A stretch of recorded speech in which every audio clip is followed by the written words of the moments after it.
আসসালামু আলাইকুম এভরিওয়ান। আমি আশিক ফ্রম নেক্সিস ইন্টারন্যাশনাল। আজকে আমি আলোচনা করব অক্সফোর্ড এলএলটি মানে ওয়াইটিসির সেকশন 2 নিয়ে। সো যেখানেও আপনার প্রেজেন্টেশন নিয়ে আলোচনা করা হয়।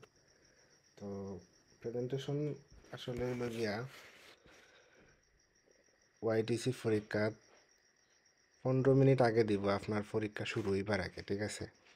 তো 15 মিনিট তারা টাইম দিব আপনি প্রিপারেশন নিবার লাগিয়া। 15 মিনিট পরে আপনার মেইন এক্সাম শুরু হইব।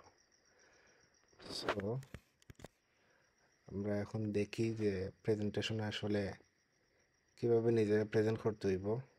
আর প্রেজেন্টেশনটা মিনিমাম হওয়া লাগে 3 মিনিট আর সর্বোচ্চ 5 মিনিট, ঠিক আছে? তো প্রেজেন্টেশনটা মূলত হইল গিয়া 2-3টা ভাগে ভাগ করা লাগে। প্রথমত হইল গিয়া আপনার যে প্রেজেন্টেশনটা দিব তারা, ও প্রেজেন্টেশনটারে আপনি প্রথমে ইন্ট্রোডিউস করতে হইব প্রথমে। এন্ড দেন বেসিক্যালি যে বিষয়টা হয়, most of the presentation pros and cons মানে অ্যাডভান্টেজ ডিসঅ্যাডভান্টেজ নিয়ে থাকে। তো ইন দ্য অ্যাডভান্টেজ সাইড আপনি হয়তো 3-4টা পয়েন্ট কইবা, অ্যান্ড ডিসঅ্যাডভান্টেজ সাইডও আরও 3টা পয়েন্ট কইবা। অ্যান্ড সামটাইম তারা হয়তো হইতে পারে যে আপনার একটা পার্সোনাল ওপিনিয়ন দিবার লাগিয়া প্রেজেন্টেশন। অ্যান্ড ফাইনালি আপনি আপনার কনক্লুশন কই লিবা প্রেজেন্টেশনের। সো এখানেও যে বিষয়টা লক্ষ্য করা দরকার, দেখো এখানে হইল গিয়া ফর এক্সাম্পল ধরো আপনার একটা প্রেজেন্টেশন দিছে প্রস অ্যান্ড কনস নিয়া, মানে অ্যাডভান্টেজ ডিসঅ্যাডভান্টেজ নিয়া। তো আপনি এখানে কিতা করবা, আপনার অ্যাডভান্টেজ সাইডও 3টা পয়েন্ট কইবা, ঠিক আছে? সো প্রত্যেকটা পয়েন্টর আগে আপনি লিঙ্কিং ওয়ার্ডস দিবা, যাতে আপনার প্রেজেন্টেশনের মার্কসটা তারা বাড়াইয়া দেয়, ঠিক আছে? ঠিক তেমনিভাবে আপনার যদি ডিসঅ্যাডভান্টেজও 3টা পয়েন্ট কইন, আর ক্ষেত্রে কিতা করবা, 3টা অথবা 4টা পয়েন্ট যাও আপনার কইবা, কিন্তু প্রত্যেকটা পয়েন্টসের আগে আপনি অবশ্যই কিতা করবা, লিঙ্কিং ওয়ার্ডস দিবা, ঠিক আছে? তো উদাহরণস্বরূপ যদি আমি কই কেন, তাহলে উদাহরণস্বরূপ আপনি কেন, আমি আপাতত ধরিয়া নেই, দিস ইজ মাই প্রেজেন্টেশন, ঠিক আছে? তো what are the pros and cons of living abroad.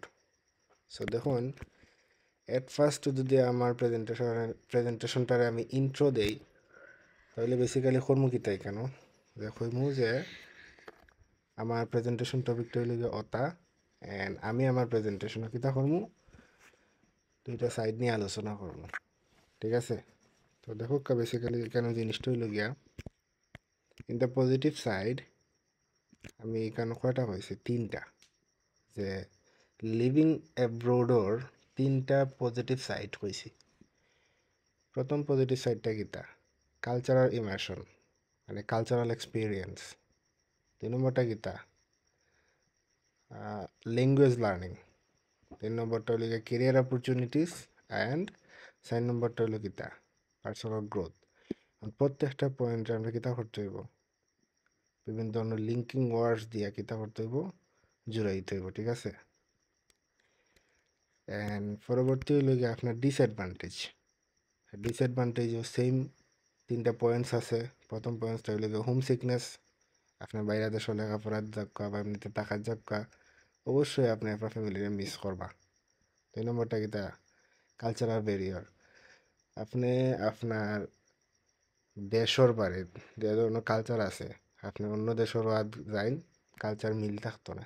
2 নম্বরটা কিতা, 3 নম্বরটা হইল গিয়ে আপনার কস্ট অফ লিভিং, আপনি আপনার বাড়ির থাকতে যত টাকা খরচ হইতো আপনার পার্সোনালি, বাইরে দেশে থাকলে আপনার বেশি টাকা খরচ হইব।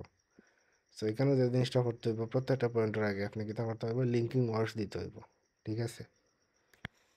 ঠিক তেমনিভাবে আপনি আপনার প্রেজেন্টেশনে কিতা করবা, আপনার পার্সোনাল একটা ওপিনিয়ন দিবা যে আপনার কিতা মনে হয় যে বাইরে দেশও রইতা নি, এটা বেশি অ্যাডভান্টেজেস নি, না এটা আপনার লাগি ব্যাড ইম্প্যাক্ট পড়ব।